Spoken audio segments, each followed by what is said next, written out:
Deus permitiu que esse vídeo chegasse até você agora. Talvez seja porque Ele queira me usar para te ensinar algo. Então, sem delongas, vamos direto ao que interessa.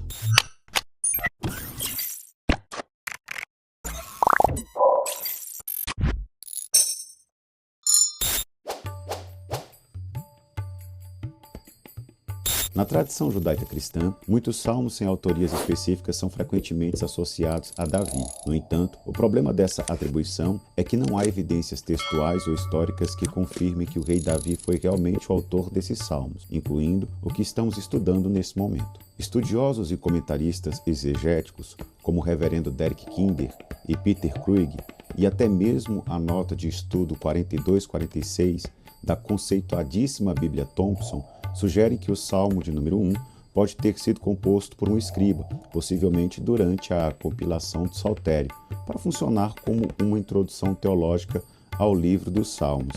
Essa interpretação tem fundamento, uma vez que nos versículos de número 1 ao 6 do primeiro Salmo não há uma autoria clara declarada, e o Salmo realmente traz uma boa interpretação para o que está por vir nos salmos subsequentes. Portanto, o correto é afirmar que o capítulo 1 do livro de Salmos não tem um escritor específico, sendo considerado assim de autoria anônima. O professor Van Gemeren argumenta que a ausência de referências históricas específicas no texto sugere que ele foi composto para ser atemporal, ou seja, o texto não é preso a um tempo específico. Esse argumento faz muito sentido, pois ao lermos e estudarmos o primeiro salmo do Saltério, percebemos conselhos que parecem feitos sob medida para a nossa época. Mas devido ao estilo sapiencial, ou seja, o estilo característico da literatura de sabedoria do período exílico, com base em análises literárias e históricas, alguns estudiosos datam a redação final do salmo entre os séculos VI e V, em meados de 587 e 538 anos antes de Cristo, durante ou após o exílio babilônico. Isso significa, meu amado irmão, minha amada irmã, que o texto tem mais de 2.600 anos, o que torna esse salmo ainda mais fascinante para os dias atuais.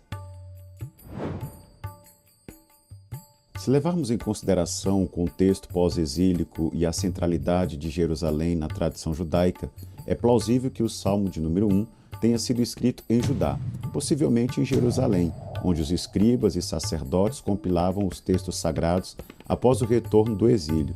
No entanto, essa é uma inferência, ou seja, uma dedução baseada no contexto cultural e religioso, e não uma verdade histórica. Portanto, o mais apropriado é classificar esse capítulo como não tendo um lugar ou local específico de sua composição.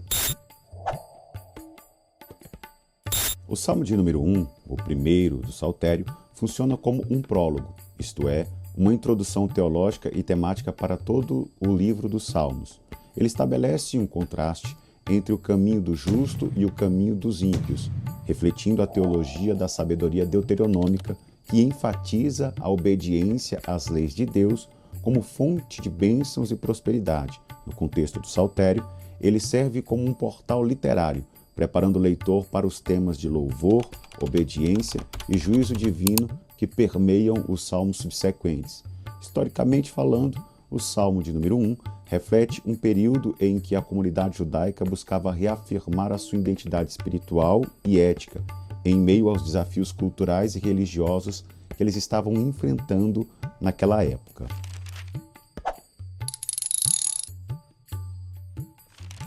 O versículo-chave do Salmo de número 1 é o versículo 1 que diz: Ashereh Haish, Archelor Alar Batsar Rechaim, Uvderer Hataim Lo Amar, Umachar Viletzaim Lo Yashav, que pode ser traduzido como: Feliz o que marcha no caminho reto, que não anda nos conselhos dos ímpios, e no caminho dos transgressores não permanecem, e no assento dos que escarnecem não se assenta.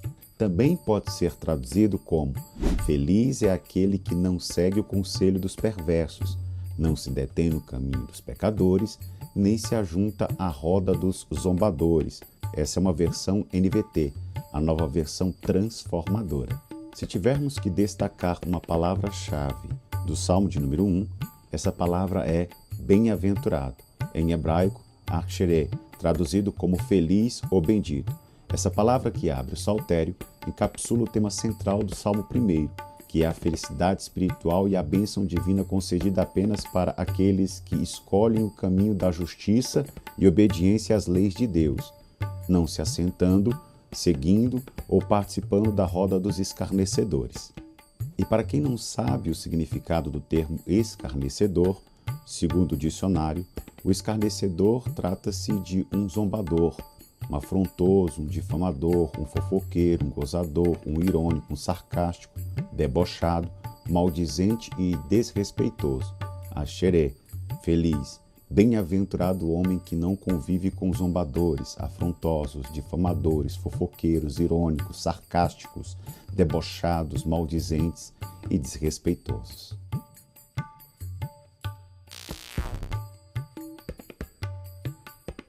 E se tratando da mensagem principal do Salmo de número 1, o Salmo 1 é uma dicotomia, ou seja, a divisão entre o caminho do justo e o caminho do ímpio.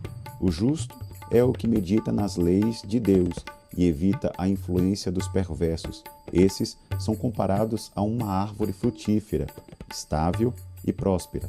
De contrapartida, o ímpio é como a palha levada pelo vento, destinada ao juízo divino.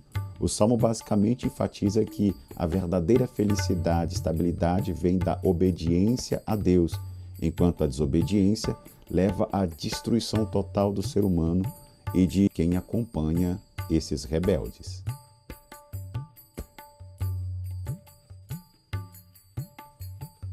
Acredito que todos que leem a Bíblia buscam nos versículos uma maneira de aplicar os ensinamentos em suas vidas para romperem. No que diz respeito ao Salmo de número 1, percebe-se que ele pode ser aplicado em contextos de decisão moral e espiritual, especificadamente quando enfrentamos pressões para seguir caminhos contrários aos valores éticos descritos na Bíblia. Mais do que isso, posso dar como exemplo, se você quiser tomar uma decisão, o Salmo te incentiva a escolher companhias e influências que promovam a justiça e a fé. Se quiser manter uma vida de devoção a Deus, o Salmo te encoraja a meditação constante nas Sagradas Escrituras como fonte de orientação e força. Se precisa de autodisciplina, o Salmo chama sua atenção à reflexão sobre as escolhas diárias e seu impacto no resultado final dessas escolhas. E por fim, se precisa de resiliência espiritual, o Salmo de número 1 te oferece a esperança de que a obediência ao Eterno resulta em estabilidade, mesmo em tempos difíceis.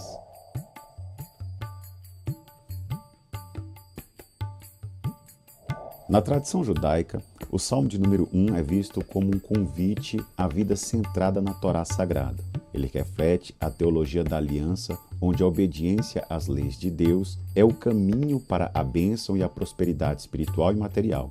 Rabinos e comentaristas judaicos como Rashi, Ibn Ezra destacam a ênfase na meditação das Sagradas Escrituras de dia e à noite, como uma prática essencial para quem serve o Eterno. Além disso, o Salmo de número 1 é considerado uma composição que exalta a identidade do povo judeu, como aquele que segue a lei, em contraste com as nações ou indivíduos que rejeitam os caminhos do Senhor.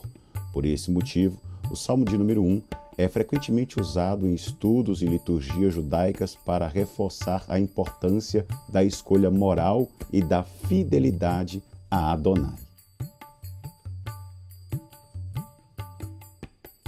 Bom, para resumir, meu amado irmão, minha amada irmã, eu posso dizer que um salmo anônimo escrito há mais de 2.600 anos atrás em algum lugar de Israel, em um período em que a comunidade judaica buscava reafirmar sua identidade espiritual e ética em meio aos desafios culturais e religiosos que enfrentavam no momento, ajuda-nos a tomar decisões, manter uma vida de devoção, ser disciplinados e desenvolver resiliência espiritual, apenas fazendo uma contraposição entre o caminho do justo, que medita nas leis de Deus e prospera como árvore frutífera, com o caminho do ímpio, que é como a palha levada pelo vento.